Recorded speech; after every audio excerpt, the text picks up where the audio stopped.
রাধে রাধে বন্ধুরা, আজকে আমি তোমাদেরকে এই শাড়িটার ফলস পাড় লাগিয়ে দেখাবো। এই শাড়িটা নষ্ট হয়ে গেছে, দেখো শাড়িটার নিচের দিকটায় কীভাবে সুতোগুলো বেরিয়ে এসেছে। আমি এই শাড়িটাতে কীভাবে ফলস পাড় লাগাতে হয় সেটাই তোমাদেরকে আজকে দেখাবো। তো দেখো তোমরা, এই পাড়টা আর এই সুতোটা দিয়ে আমি দেখো লাগিয়ে দেখাবো।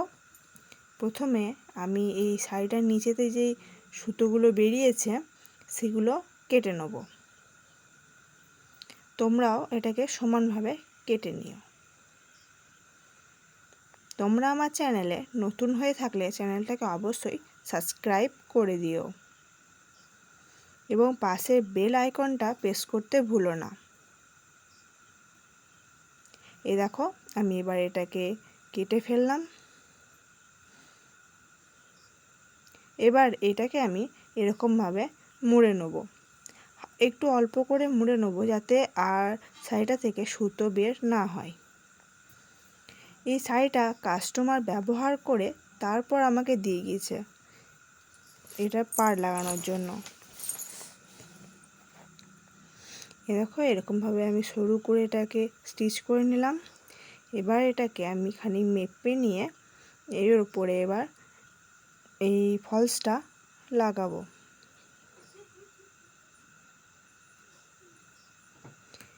এই ফলসটা আমি যেহেতু হাতে করে লাগাবো তাই নিচের দিকটায় মেশিনে চাপিয়ে নিলাম, চাপিয়ে নিতে হবে। তারপর এটাকে হাতে করে স্টিচ করতে হবে। এই দেখো, আমি এটাকে এর উপরে মেশিনে স্টিচ করে নিচ্ছি। স্টিচ করে নিয়ে এবার তোমাদেরকে দেখায় কিভাবে হাতে ফলস পাড় লাগাতে হয়। এই দেখো, দুরকমভাবে ফলস লাগায়, একটা হেমভাবে আর একটা যেমন সিম্পল লাগাতে হয় সেরকমভাবে লাগায়। আমি এটাতে হেম করে দিচ্ছি যাতে পেছন দিকটাতে মানে শাড়িতে যেন সুতোটা না দেখতে পাওয়া যায়, একটু অল্প দেখতে পাওয়া যায়। আর এমনি সিম্পল সেলাই করলে সেটাই বেশি সুতো দেখতে পাওয়া যায়। তো দেখো কেমন হয়েছে তোমরা কমেন্ট করে অবশ্যই জানিও। তো রাধে রাধে।